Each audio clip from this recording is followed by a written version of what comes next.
Good evening, everybody. It's the start of your weekend, and it's a late one today, but as always, welcome back to the Celtic World Order podcast. I'm flying solo tonight. It's the witching hour. It's a wee bit too late for Paddy Boy, but he'll be back in due course, as we all know, to continually talk about Celtic, because that's what we do here. So, anyway, before we crack on, you know what I'm going to say. You're probably fed up with it, but it seems that some of you have been listening to it. So, if you like what you see and hear here on the channel, you like Celtic World Order, you want to help us grow, get more fans in the door, then do us a turn, will you? Go and make sure you hit that subscribe on the channel here. That way, every time a video like this pops up, you're going to get notified. If you like it even better, give it the proper thumbs up. And if you want to go a wee bit mental, you can extend the reach further. You can share that. Just gets more eyeballs on us, and the fabled algorithm, as they call it, of YouTube will help get people to this destination. You can also connect with ourselves on old school Facebook, which is at Celtic World Order Podcast. And of course, we are on X, and that's at CWO Pod 1888. Again, you will get all the updates regarding what's going on with CWO and our content at all those destinations. Anyway, that's it. The housekeeping's out the way. As I says, flying solo, but there's a big game round the corner. We've had an absolutely topper of a week. We've not actually had to do much, have we, for it to be such a good week? But we've found ourselves, riding the crest of the wave. There we go. Rangers have been slipping up. We get ourselves 3 points ahead, 6 goals better off. We've not even kicked a ball. But there's a ball to be kicked tomorrow, and it's an important one because, as it says right there, our attention shifts to Hampden because there's a Scottish Cup semi-final against a familiar foe in Aberdeen, and that comes off the back of all the positives. So, anyway, there's a few of these coming in. It's lovely. 420, listen, mate, I absolutely love it. That's it. Just power through. You can never get enough Celtic content. Absolutely. Jay's in the house as well. Welcome, brother. Got who's a snitch? 420, exactly. What the fuck? Stay up because it's all about the Celtic. Oh, it's my wee ma. Hiya. No shame to say it. Know what I mean? That's all good, isn't it? You got to support your family. But anyways, I says we've got an important match and it's up against familiar foes. It's Aberdeen, isn't it? Aberdeen, they're a team that are a wee bit up and down, to say the least, isn't it? It's been a peculiar season for Aberdeen, a lot of transitions. They obviously had Barry Robson, former Hoops hero, at the helm. After, coming in, caretaker, they thought, we've got it made, get him in. But nah, fell off the end of the cliff. We then had a pit stop of madness in the form of a Mr. Warnock. That didn't really do much, did it? And now it's a caretaker manager. They've found themselves in the bottom 6, but they're still in a semi-final.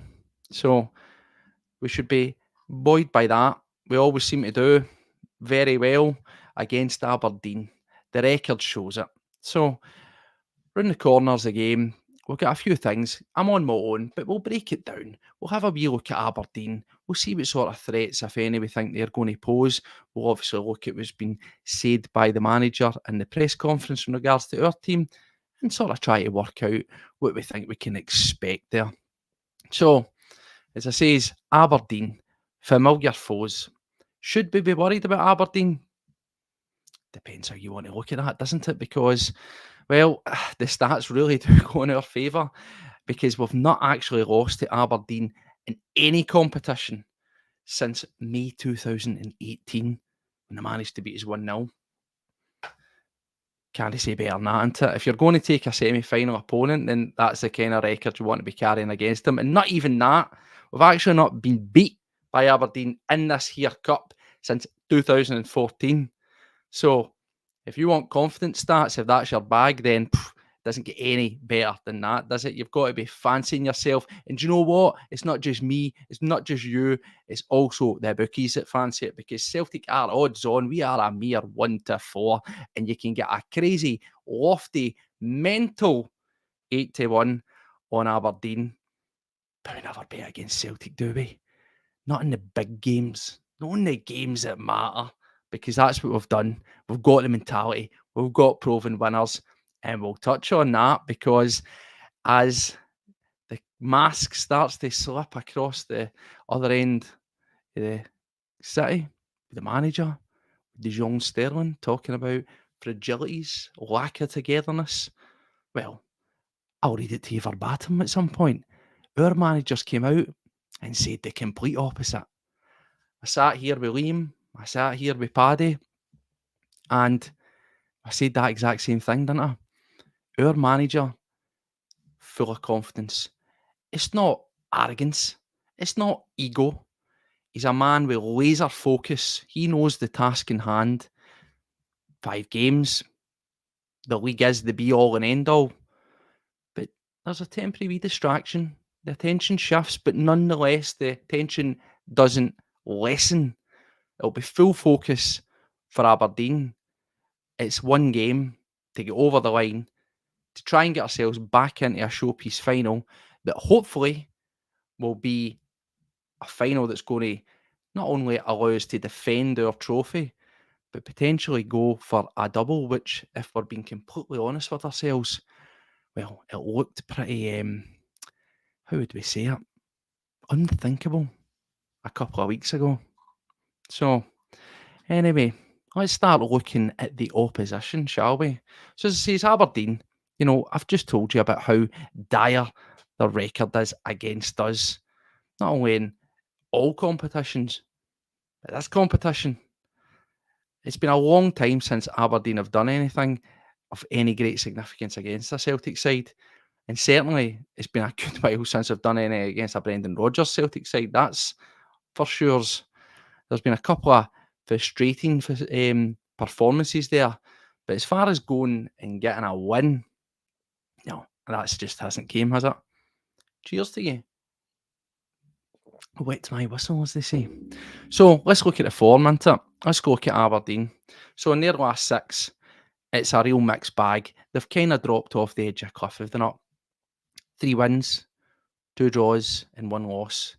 But during that period, they've only scored a meagre 6 goals and 3 against.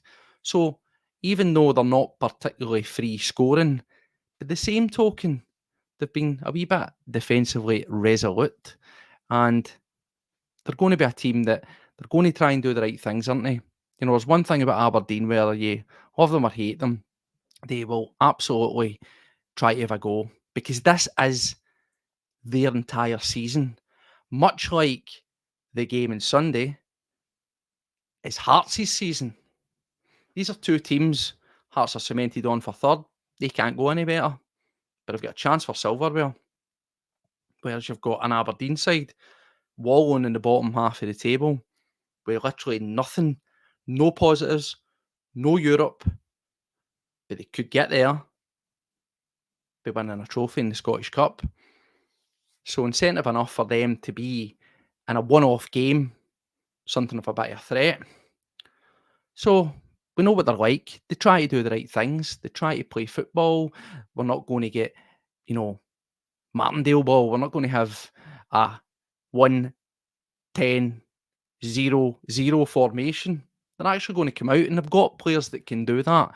So who are the danger men? Well, let's get the big elephant in the room. Straight out, Bojan Miovski, isn't it?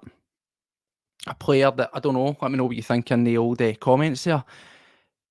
We've seen Adam Ida, and a shock, you know, I ain't going to lie, I was a wee bit sort of underwhelmed, shall we say, when we brought him in. But in the fullness of time so far, he looks like a guy who is proving his worth and a guy that certainly is going to contribute. He has contributed with some big goals. And in these remaining 5 games in the league, potentially 2 in the cup, well, there'll be 1 at least tomorrow.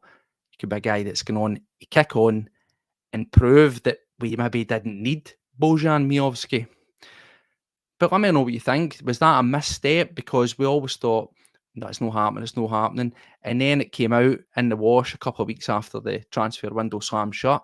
The Celtic had actually approached Aberdeen with a kind of cheeky bid around about the 3.5 million, which is, it is embarrassing and it is a wee bit insulting for a guy that, as it stands in all competitions at the moment, he's bagged 23 goals and he's got 4 assists. Now, for an Aberdeen side who are in the bottom half, I would say that is a fair return. Patrick, welcome back, my friend. He's been one of the regulars, and I love it. I love to see some returning names and faces. Lovely stuff. That's absolutely brilliant. Thanks again for coming back. But anyway, back to Aberdeen. Distracting me with your positive comments there. No, yeah, it's all good. As I says, Bojan Miovski, he's a target man. He's the guy that they're going to be depending on. He's a guy that if you're going to do those bookies and you're going to bet on an Aberdeen player to score, he's probably the one you're taking, isn't he? But they've also got a few other guys in there. Some guys that have, one in particular I'm about to cover is Duke. Again, he's another name. He had a great first half of the season. He was really good last season as well. He's been in and out the side. I don't know if that's necessarily been a clash with the outgoing Robson. I don't know if that's been a Warnock thing. Obviously, Junior Hoylett that came in. It was one of the old pals act, wasn't it? And that's maybe why Duke get put out onto the sort of edge of the squad. But again, not to be sniffed at. We know what he is. He's small. He's got that low centre of gravity. Tricky winger. He used to be a bit of a Silver type character with plenty of diving. But he's dangerous. He's got a good eye for goal, and so far in a disappointing season for Aberdeen, he's still managed to muster up 7 goals and set up 5 via assists. So again, that's the kind of guy that we need to be looking at. Down on the left-hand side on the wing, he's going to be up against a very positive Alistair Johnson, whose form has kicked on something special the past couple of games, and he seems to be striking up a fairly decent relationship with Kuhn down that right-hand side.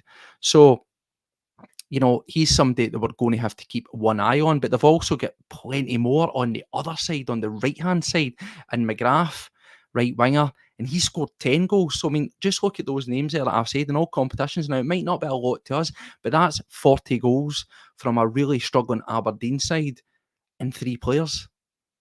And they're all in attacking areas, wingers and a centre forward. Particularly, I want to look at the boy McGrath down the right-hand side because, you know myself, I've not made this any sort of, mystery or secret. I've always questioned our credentials down that left-hand side, and teams all season have been trying to take advantage of that. We all know the deficiencies that sometimes Taylor has, and we've also got Scales, who at times doesn't really help himself out. You know, he gets too fully his own steam, comes a wee bit too forward, gets caught out in behind, and particularly likes against guys like Miovski when he's in a wee bit of a physical tussle. Sometimes it can be found wanting. So there's no doubt in my mind that Aberdeen are absolutely going to be trying to target that. Should he start, we'll get round to that because it might be him. We've seen Welsh and we've seen Narodsky. So there is options there getting into this match. But the left-hand side and those danger men are somebody that we're also going to have to be mindful of. Now, I see some of the questions are coming in here, and as I say, we've all got back round to it. Straight up been asked you there, does McGregor start? Well, I'll get round to the predictions on it, and that's one thing that we will need to think about, and that's going to segue us in nicely to what I want to talk about with the Aberdeen side here, because we need to look at their engine room. We've got McGregor. Recently, we've not been fully fit. We've opted to go for the Iwata, Rio, and O'Reilly trio in the centre there. So what are they going to be up against? Well, again, they've got a very good young sort of centre midfield. We've got Connor Barron in there. Again, he's a player that personally I think is he Celtic class? Well, not necessarily, no, but in terms of if we were looking at homegrown players or players from the league, that he's definitely someone that should be at least of interest to keep tabs on, if not for the immediate future, for a wee bit further down the line. Certainly, I noticed them whenever Ange was still here. He always seemed to be a player at the end. He always seemed to gravitate, and I always noticed that. One thing I always like to look at is the end of games. I like to see how players and managers and that interact with each other. And Connor Barron was one that Ange always seemed to go over and put the arm round and have a chat with. So, again, Ange's yesterday's story, but he certainly seemed to have an eye for a player in most cases, and I've no doubt in my mind that he saw something in him, and should he have still been here, I think that he might have been someone at some stage that he went and had a wee look at or asked the question to have a look at. So you've got him sitting in there in the centre of the engine room. As I says, he's young, he's energetic, he's got a good eye for a pass. Despite his small stature, he's quite tenacious. He's quite a fierce wee guy, and certainly, he's not going to be scared at putting himself about. And particularly in a midfield that, ourselves, we're more of a silky football and technical sort of midfield as opposed to big hammer throwers. He's not going to be scared to get in about any of our guys in there. The big question here is, will he be able to get near them? And the other dangerous player that's going to create the attacking threat is Clarkson, sitting just behind the striker in the number 10 position. Again, very, very good player. Good, young, energetic, skillful. Again, good range of passing. Not feared to crack off a shot. There's plenty of threat there, despite Aberdeen's current run of form. So there is much to think about, and that's going to have to pose some real big questions to Brendan Rodgers when he looks at this as a one-off game, but also having one eye on the more important, if you will, games further down the line, because we've got 5 massive games ahead, and as I predicted the other night, I actually think we only need to win the first 3 to be home and dry. So maybe is now the time that Celtic should be considering using that squad depth, rotating it where possible, and trying to protect our main assets. Now, I'm not talking wholesale changes. There are certain guys that just cannot be dispensed, such as Rio Hatate or Carter Vickers. But in some of those other positions, maybe we should be looking at options.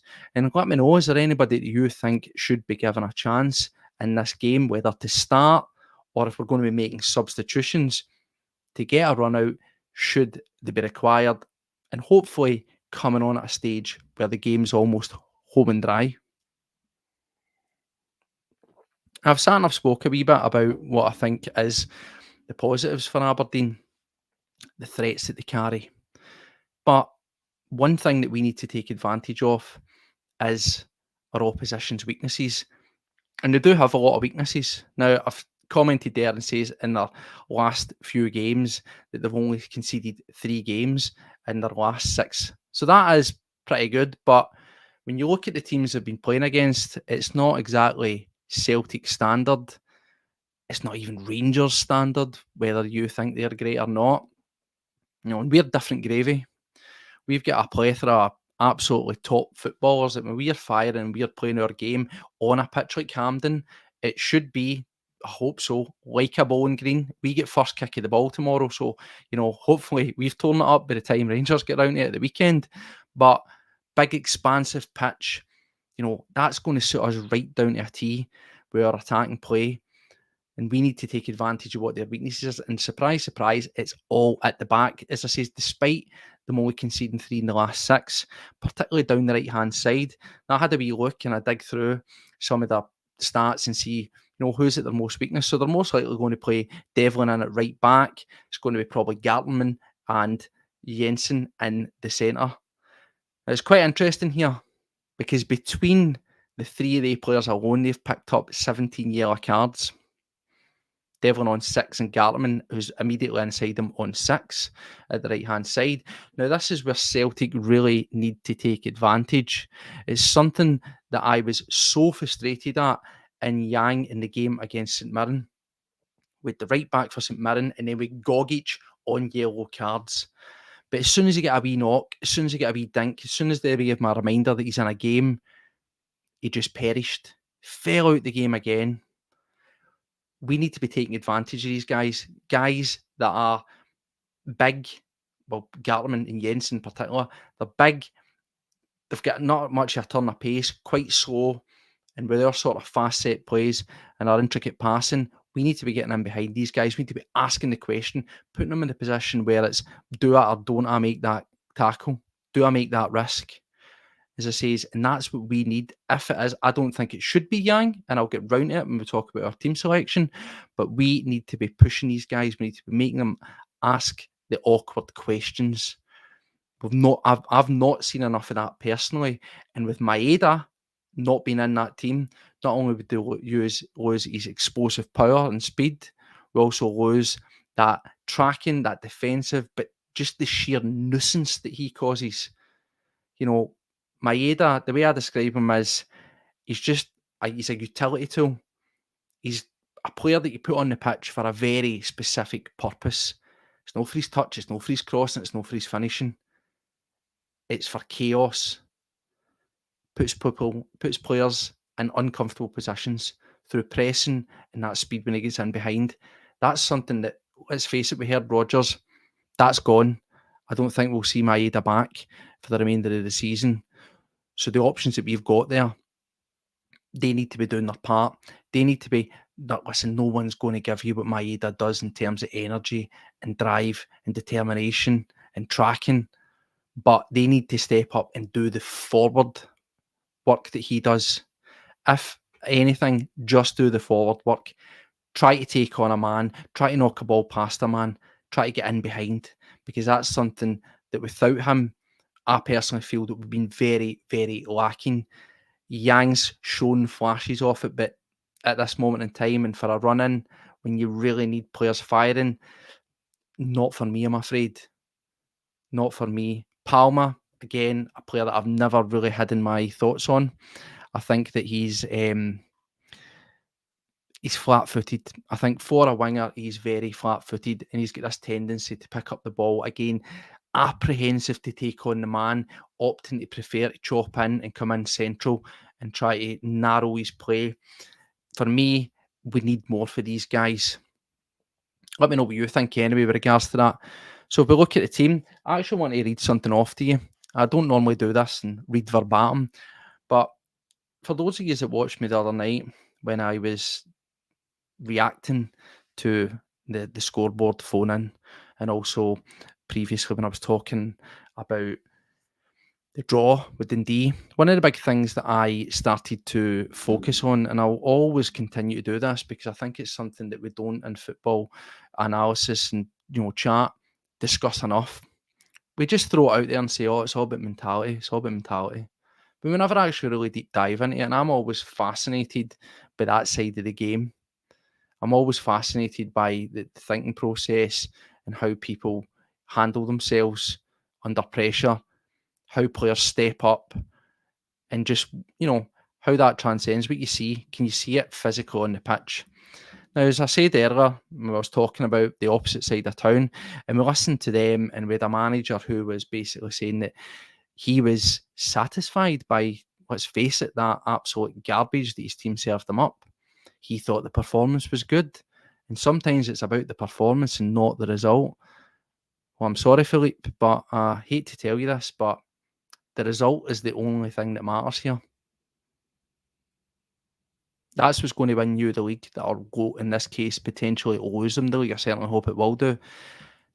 And if he's got that attitude going into a weekend game against Hearts, who, I'll be honest, I couldn't trust them as far as I could throw them to actually do anything.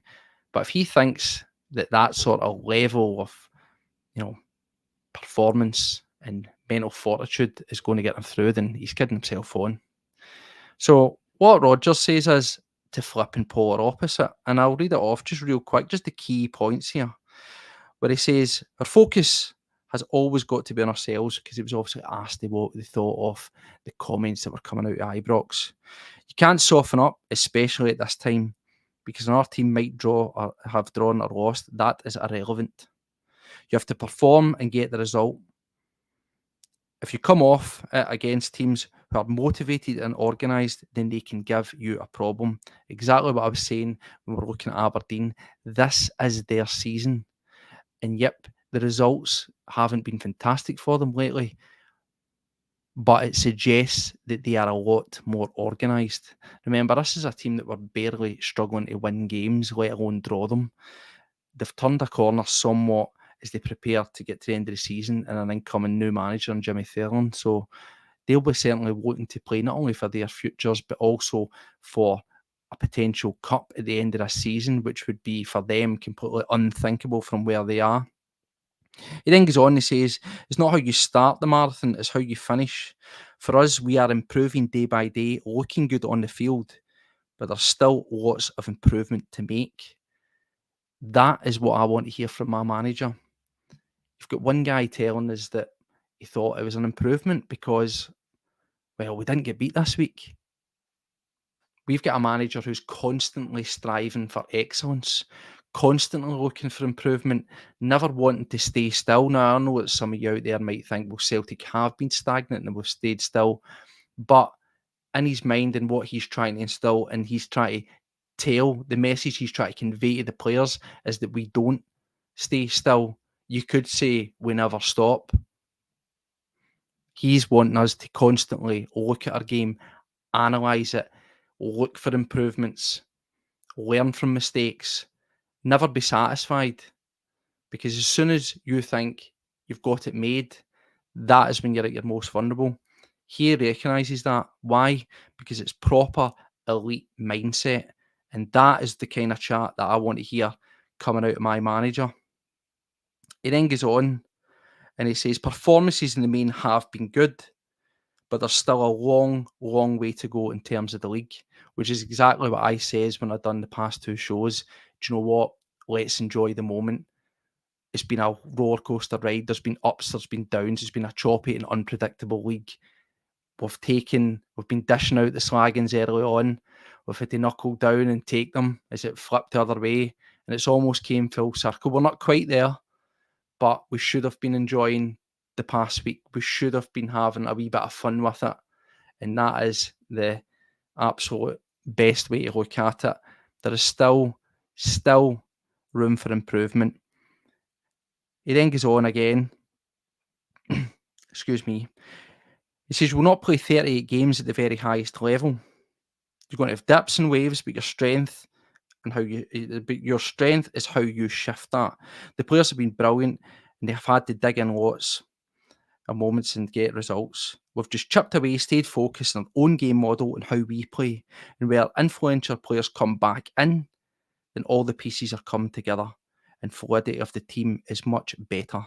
You can never have doubt, and the more we work together, on and off the pitch, it all feels that everyone is on the same page.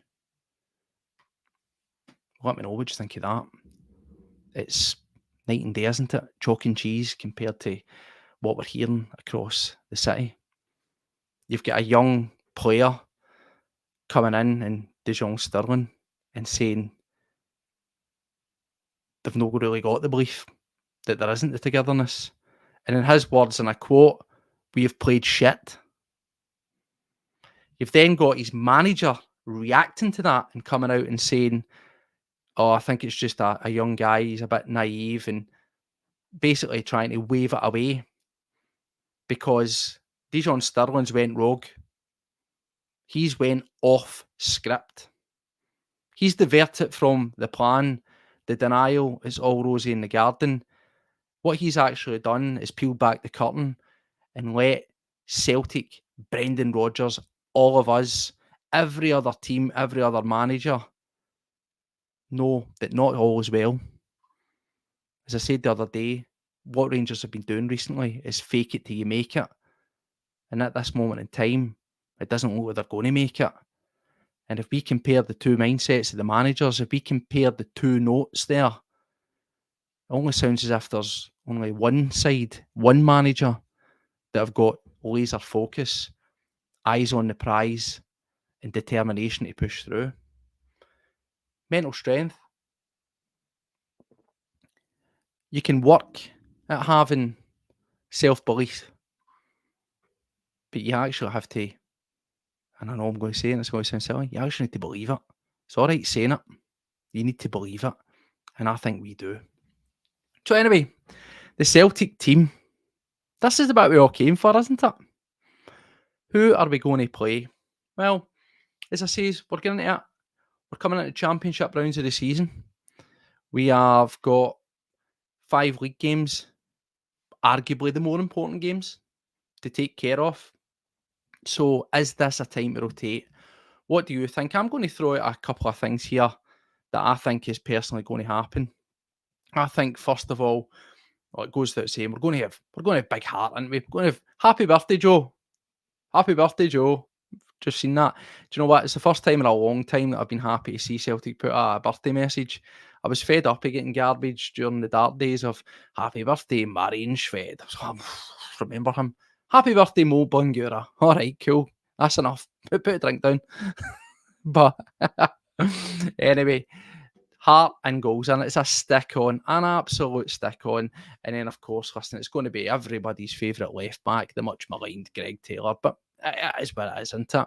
The big one comes as the other centre pairing, because it's going to be the fridge. It's going to be Cameron, isn't it? Big Carter Vickers, the man that just, it's beautiful. See, having him back, do you not feel the confidence that we've never had? I feel so much more at ease when I know he's on the pitch. But who's going to be pairing off with him? Well, last time out we got Narodsky, who I thought was actually pretty decent value for money. I didn't think he was done too much wrong against St Mirren. Obviously, again, he's a guy that came in and we had brilliant, much hope for him. Came in with decent enough pedigree, plenty of European experience at Legia Warsaw. He was also in there, team regularly in league. Plenty of actual first team experience under his belt. And of course, he came in with a certain price tag on him. And it just hasn't really quite worked out. We've had Scales, who we'll get back to. Scales is back fit. Does he come back in? Tried and tested. He has been. He's been good. He's been a surprise package. I've said this time again. He's been a surprise package of this season. He's been one of the few success stories when it's got a wee bit rough. But I still personally would rather see Narodsky come in. There's two ways of looking at that. One, because as I say, I want to treat this as a one-off game and it's an opportunity against a side that we've got great record against. Obviously, as I said, they're going to be coming out. They've got a lot. It's all they've got to play for. So that maybe makes them a wee bit dangerous. You might say, well, if that's what you think, Steve, well, then why would you risk it? I'm just trying to look at the large scale, look further down the line. If we can't utilise the squad and actually see what these guys have got in big games, then if you have to drop them in because of an injury, say in another game against, like game against Rangers or the game against Hearts, which are going to be huge, if it got to that sort of, oh no, doomsday situation, right, we need to drop them in. Well, it'd be nice to have a wee gauge to know what you're going to get. And I think if it was me, I would personally play Narodsky from the start. I think he's more similar to Cameron Carter-Vickers. Obviously, he doesn't have that physical presence that Carter-Vickers has got, but in terms of his general style of play, he's comfortable with the ball at his feet. I think he's got a very good forward pass, the kind of pass that Scales probably wishes or thinks in his head that he's got, but he doesn't. And one thing, the positives that I've seen from Narodsky is, generally speaking, his positioning. And I know you'll remind me, he's been caught out a good few times in behind. I'm putting that down to lack of match fitness, lack of game time, and well, Tim's just saying it. Yep, he did only last an hour, and he does lack a wee bit of pace. I completely get that, and yep, Majowski is a big handful, but I think we've always struggled in that left centre area so far, whether it's been Scales, Welsh, or even Narodsky. I don't think we have that same matched physicality on that left-hand side, Taylor included, as we do on the right. The right is just so much more stronger between, your very combative, is that a word? It is now. Alistair Johnson, and of course, the coolest man on the park, Carter Vickers. So that is something that teams will always try to exploit our left-hand side of the defensive, side of the game for us. But I would still be confident to play Narodsky. As Tim says, he only lasted, an hour. But if we can get an hour out of him this time, builds him up for the next time, we know what Scales has got. We've seen it. We've seen the good and we've seen the dodgy bits. And as I say, is the one thing that I think that we need to do is we need to make players fighting for positions. We need to have genuine competition, because sometimes don't fix something if it isn't broke. But Scales for me got a little bit too comfortable. When he first broke in, he knew his limitations. He knew he wasn't a ball playing centre half. So he kept it basic, accentuated these positives and he hid the negatives.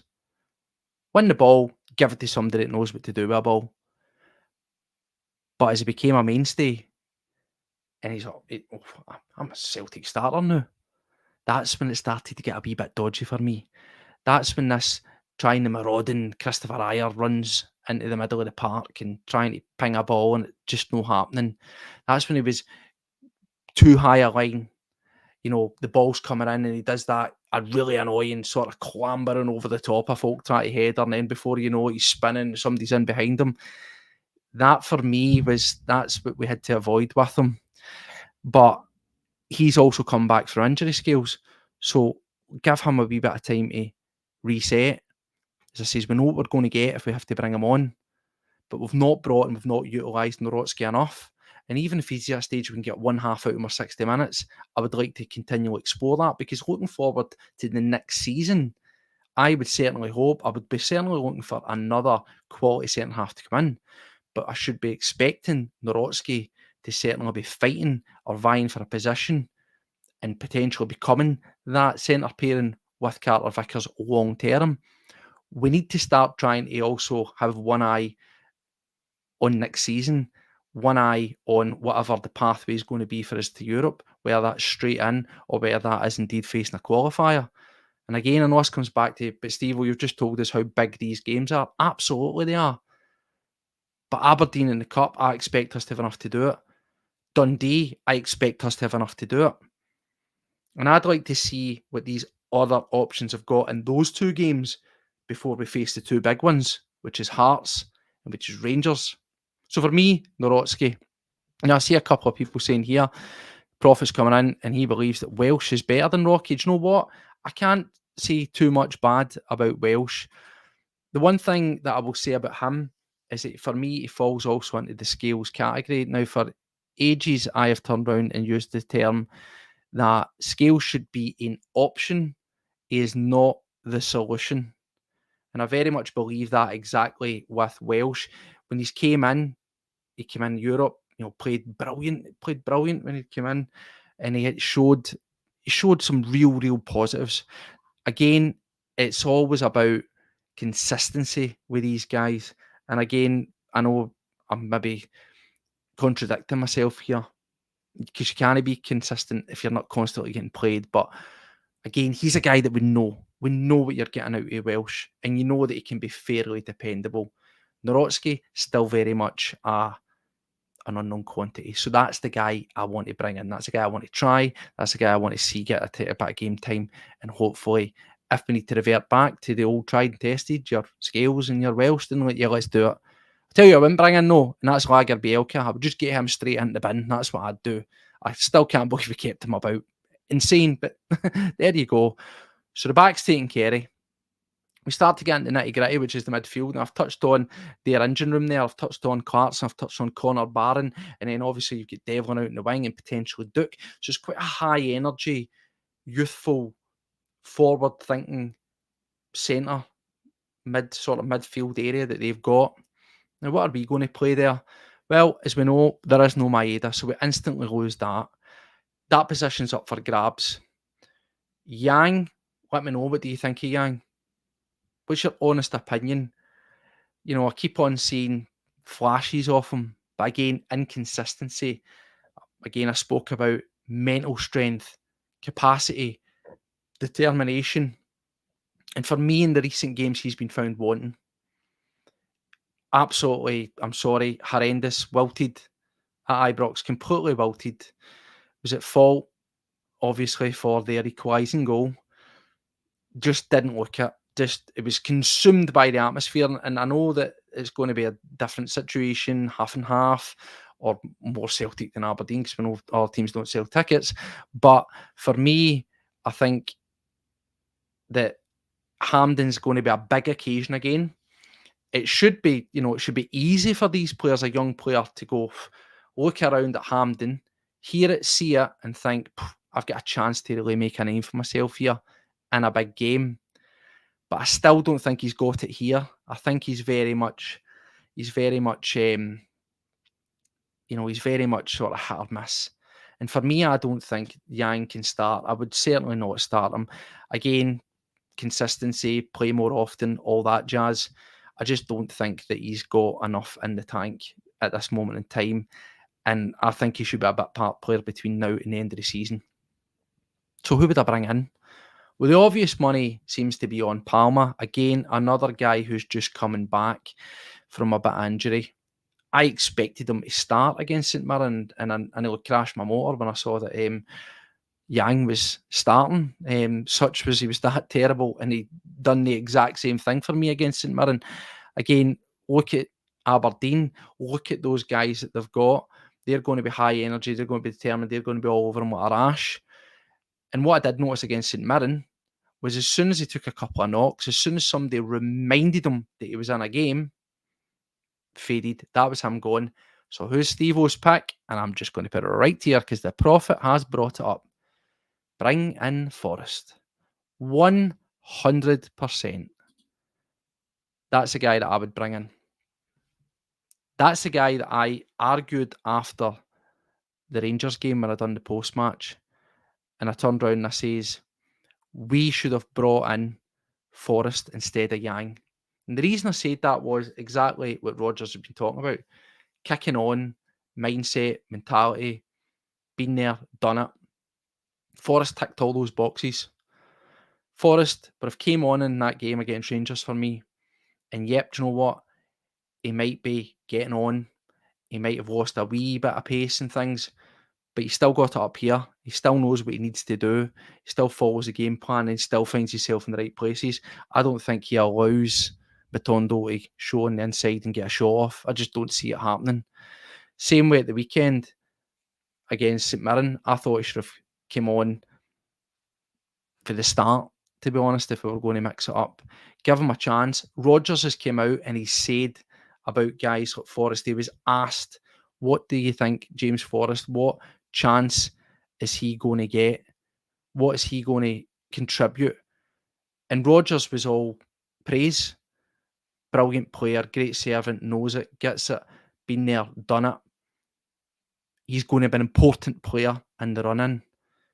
Yeah, we don't bring him on against Rangers when his previous cameos, where he was getting 20 minutes, 25 minutes in the previous games, he came on, he'd shown a lot more than what the wingers that went off had shown, and he contributed with an assist, with a goal. It's baffling. So if you can't play Forrest now in a semi-final, even if it's just for one half, then I don't know when you're going to play him. It's a fantastic opportunity to put a guy on the pitch that knows what it means, to really, again, see what he's going to offer from the start. He's been an impact sub, but give him a shot for the start. Why not? And there's another thing as well. Someone says he's still fast. Yeah, he is. And if you want to believe what we're told, everybody talks about how fast Maeda is, but supposedly he's the fastest guy in training and in the bleak tests and stuff like that. Mental to think, but there you go. I would get Forrest in for the start. He would be my starter. Palmer, he would be the option. When it's time for Forrest to come off, bring on Palmer. But as I say, I want to see my winger running at those guys. I want to see him running at Gartleman, running at Devlin, trying to hit the byline, putting them under pressure, all that stuff that I says. And I think Forrest will do that because, yep, do you know what? There might be a wee step missed for the pace, but he'll still try it. He'll still do it. It's in his DNA. That's what he does. He will continue to make that effort. He'll continue to try and find those runs. That's what we need for the start. As for the midfield, well, the question is McGregor going to be fully fit? Well, he's not really started. He's not started, has he, in the past two? He's come on. So that would suggest that he is still not fully up to the standard that we need. He's too important a player to risk, I think. If he's just on the cusp of being nearly fit, nearly almost there, then we've got enough in the tank, if we're not, to get through this game without him starting. Bring him on if we're controlling the game. In fact, let's just say we find ourselves 2 or 3-0 up. Don't bring him on. Just rest him. If you want to go crazy, give him 5 minutes at the end, 10 minutes to get him, give him a wee run out. But I certainly wouldn't start him. Too much of a risk. We've seen the benefit of getting back key players. We've also seen the swing of that when we've lost someone in Maeda and how important he'll be or would have been in this run-in. So let's not risk another one. Let's not risk a key player. I think for me, we just go with the status quo. What do you think? Do you think Bernardo to come in, or do we stick with Tomoki Iwata in that sort of holding six? For me, I think Iwata's the one to go with. Looking at the midfield of Aberdeen's, I say is young, wee bit sort of more explosive, a wee bit more sort of forward thinking. There's an argument that you could bring in Bernardo, but what I don't think he has is that same battling spirit, that same sort of tenacity that you get out of Iwata. I'm going to throw this out here and listen. It's a very, very, very thin comparison. It is by no means saying that they are the same thing, but in some respects, Iwata's a bit Neil Lennon-y. He's no fancy. He's doesn't do anything that blows your mind, but he just works away. He just wins the ball and gives it to better players around him. And I think there's exactly a place for that, because let's look at the other options. It's going to be Rio Hatate, isn't it? The man of the hour, the guy that since he came back, huge, what a boost he's been. He just oozes class, doesn't it? Everything we do is quicker, sharper. You know, he's seen those runs for Kyogo. He's scored a tremendous, beautiful outside of the boot finish in the last game. Absolute class. So it's going to be straight in. Rio Hatate, he's going to be pivotal for us in this run-in. He's a guy that I reckon he's got at least 3 goals in him between now and the end of the season, possibly more. But I'm going to say 3. I'm going to stick my neck out in the line and I'm going to say 3 goals by the end of the season for Rio. And I wouldn't be surprised if he's on the score sheet tomorrow, or if not, at least supplying one of the goals. Going to be O'Reilly as well, isn't it? So we're going to have that 3, that wee triangle. Iwata sitting deep more than likely. As I say, you've got your options to switch that around with Bernardo, but for me, it's a bit more calm, composed and settled with Iwata. He's maybe not silky, he doesn't have the same sort of technical ability as a Bernardo, but as I say, you need somebody that's just going to keep the calm, keep it simple, and let the other guys around him do it. So he stays in for me. I think as well, O'Reilly, as I say, is a guy, the Panenka, he's got to be. He's a guy for me this season. I think you're damned if you do, you're damned if you don't when it comes to O'Reilly. He started off his season like a house on fire. It was like he was scoring every other week, when he was like goal week, goal, assist. What do you think? Do you think that these transfer speculations, they say, turned ahead? No, turned ahead, isn't it? It's one of the wee sayings that we throw out there, and it's a bit, sort of, aye, really. But I think it did somewhere unsettle him a wee bit. I think that he's very much a player that, I would say he's a confidence player. That's maybe stating, well, that's the obvious. Players confident, they play better, yes. But I think he just found himself a wee bit out of sorts. I think he maybe had that period where he thought, maybe I am going to leave here.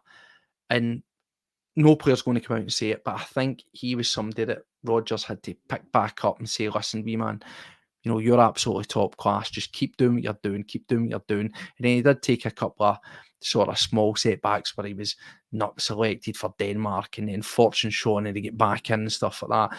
But undoubtedly, we look for players Rodgic-esque, dare I say, Rodgic-esque in some of the stuff, the way that we see O'Reilly's, when he's on it, when he's running with the ball, those cute wee turns, the twinkling toes. Are we going to maybe get a Rodgic moment for him?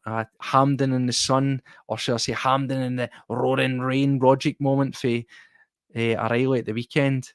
Again, he's a guy, he's just off the back, he's scoring a top of a penalty. I thought against St Mirren, he was okay in spells. But again, coming in, semi-final, big pitch, big occasion. He's a guy that I'm going to be looking at to see, him to bring it to the fore and do something for us. So he starts there, and then we go out onto the other wing. Who's your pick for there? Is it as simple as just saying, well, it's Nicholas Kuhn? Is he the only option that we've really got? Kuhn for me, what do you think of him? He's been up and down, hasn't he? I talked about Yang.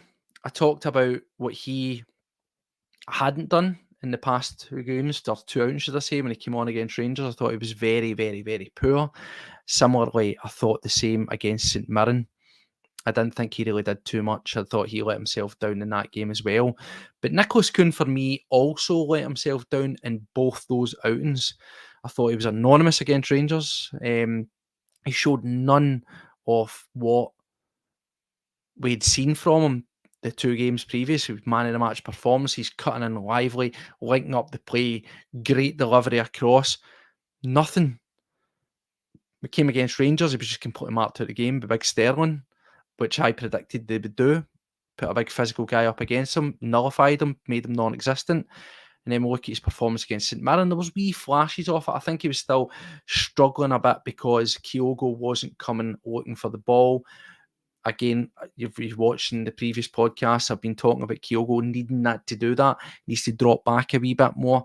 And when he brings himself back just slightly deeper and he's receiving the ball and then feeding it out to one of the wingers and he's involved in the movements, they're more likely to find his runs. Kuhn needs to come looking more. Tomorrow, there's no doubt for me, he will start. He needs to do what he has been doing. He needs to give himself a big performance and kick himself on looking into these further games coming up. No doubt in my mind, there is a talent in there. It's just about finding a level of consistency for him. And I don't think that he's really been able to do that. Maybe his confidence has been affected a wee bit with his past 2 previous performances. But again, it's about stepping up, isn't it? It's exactly what Rodgers says. It's about realising that you need to constantly improve. And we will. We've been looking at the games. We've been analysing performances, but we've seen the positive, we've seen the negative. And hopefully the players are buying into that and they've got the self-awareness to know what they can improve on. And he's a guy that, unlike Yang, I've got faith in Kuhn that he will do a lot more tomorrow. So that leaves the one position, doesn't it? And that is it. It's quite simple, isn't it? It's up front. Who do we go with? Is it Kyogo? Or as I says at the start of the show, is it time to experiment? Well, not necessarily experiment, but is it time to give other players a chance? What's your thoughts on Big Adam Ida? He came in, as I says before, he was a guy, he had said when I was comparing him off against Miovski and we were looking for a striker, I was underwhelmed at first, but 7 goals, couple of assists, he offers something completely different. And I always feel that when he's on, we're not quite Rangers ball, but if you cast your mind back to the game against Dundee, it was quick and it was get it out to the wing, get the ball in, and we'd done that 3 times successfully, and we get 3 goals straight out of it. And Big Adam Ida was a guy that was causing some havoc in that box. There we go. Profits think Kyogo for 60, Ida for 30. Certainly 70 minutes, 65, 60, anywhere between there, 60 to 70 minutes. That's the sort of flavour, isn't it, for the substitutions? I think, there you go. As long as it's no O. Oh no, it's not going to be O because O is in the bin. He is one that Rodgers has seen as an imposter and he can't get anywhere near a squad. So I don't think we'll be seeing O for a while, will we? Thank God. I know that's a bit strong, but I've honestly never seen it. I've never seen it. I keep getting told that there's a talent in there, but nah, I'm sorry. There isn't. There is no talent there. We'll do well to try and get money off him. Anyway, been distracted. I digress. Yep, I would go with Adam Ida. I think we talk about confidence. He's come on, super sub. He's contributed. He scored some vital goals. His confidence is going to be high. And he's a player, uh, if something's not broke, don't try to fix it, as I've said again, and I maybe contradict myself once more. But Kyogo's done the Hampden thing. He's done there. He's been there. He knows what he knows what he's getting. You can depend on him by large in the big game, right? Great record at Hampden, some fantastic goals. But Adamida, if there was a chance for him to really put down a proper marker and say, yep, here we are, that's what I'd do. And Summit is actually puts in a good one here, and he says, Kyogo 2-man marked and leave space for everyone to shoot. Well, is that what we're thinking? Is that what maybe Kyogo the option is? Certainly, if he's not getting found and doing what Kyogo can do when he's on his game, he certainly will create a level of fear in terms of defenders are going to have eyes in the back of their head and they're maybe just going to focus on him and neglect some of the other creative players, particularly, as I say, is the likes of Hatate with a fantastic shot for goal, and particularly if you've got guys like, you know, Alistair Johnston kicking on with his sort of delivery in the box, then do you know what? Maybe Kyogo as a shout. But at the same time, we know that Ida can not only occupy defenders and pull away guys.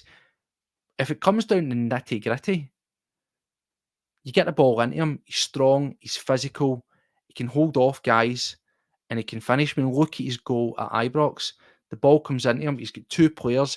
He's got enough to just hold it and get his shot off. Aberdeen, it's punches. It's Aberdeen we're playing. Yeah, it is. It's not Real Madrid. But they are going to be a physical team, and this is their season, so they're going to be, no doubt, giving it their all. So I would go with Adamida because I think, he deserves it. I think he's earned the right to get a start. He's shown plenty, and I think he deserves a start. Maybe at this moment in time of this season, he's performed more. Well, he has performed more as being the impact sub. But let's get him on for the start. Why not? What's the worst that could happen? You have to sub him off.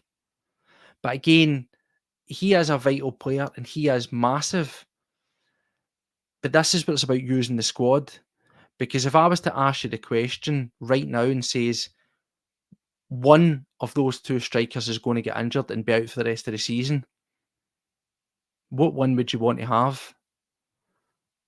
And if it was me, personally, I would still put my money and my eggs in the Kyogo basket. Because that's the kind of guy, that's the striker that we've been playing to for the past 2 seasons to great success. Yes, he's been hit or miss at times. But if I had to choose one, if you forced me to choose one, I would definitely choose Kyogo. And simply based on that, and he's also earned the right, as I say, I would be putting in Adamida for the start, trying to get him played, trying to get him some absolutely, some confidence, some more goals, and then bring Kyogo. Brian thinks our way. He says you get Kyogo to run them ragged, and then you bring on Ida. It's options, isn't it? It's good to have options. It's nice, isn't it, to sit here and have these discussions to talk about. Who are we going to play? Are we going to play McGregor? Are we going to play Awata? Are we going to play Bernardo? Are we going to play Narotsky? Are we going to play Scales? Are we going to play Ida? Who's going to play in the wing? It's good, isn't it? I mean, how nice is it for a change to actually have these conversations where there is options and you're not arguing, but you're debating the pros and cons? It's a lot better than going, right, who we got? Oh man, it's Swagger Bielka and Narotsky, or wow, it's it's Welsh and Scales, brilliant, can't wait. It's nice, isn't it? So, there's worse problems to have. Can we play Ida on the wing? On the left, there's a thought. That's blue sky thinking there, Punch. That is blue sky thinking. And there's also, we talk about Kyogo. Celtic it seems a wee bit sort of old-fashioned for some managers, does it not? To the notion of playing two up front or two strikers, not necessarily two side-by-side up front. But it's interesting, isn't it? Because Kyogo plays as a winger when he very rarely gets selected for Japan. And it's not really something that we tried. We obviously, many moons ago, we done it because we wanted to shoehorn Edward in for a certain game. But we've not really tried it since, have we? Is Rodgers going to do a wee curveball? I doubt it. But anyway, we're just clocking up now for an hour, so I think we're going to leave it there. Um, it's always a tough gig doing it on your own. Paddy's needs slumber tonight, but thank you very much. Listen, I say this all the time, and I just want to take this wee moment in time to thank everybody. There's currently 75 yous watching live. It's 20 past 11 on the EVA game. So listen, Friday night, 20 past 11, and 75 yous have clocked in to sit and listen to me talk about this game. I am honestly humbled. And I know that sounds a bit dramatic, but when you start up this wee project, you're flying solo, it's a tough gig. But as I say, I want to actually thank everybody right now and let everyone know the support that this channel's had, particularly, there's been support from the start, but the support and the positivity towards the channel that have came out in the last sort of 48 hours or so has been absolutely, humbling. It's small numbers, it's chump change to some of the bigger boys out there, but as I says, and I say at the start of it, our operation is small, but there's always room for some rapid expansion. And we saw what could be over the past 48 hours.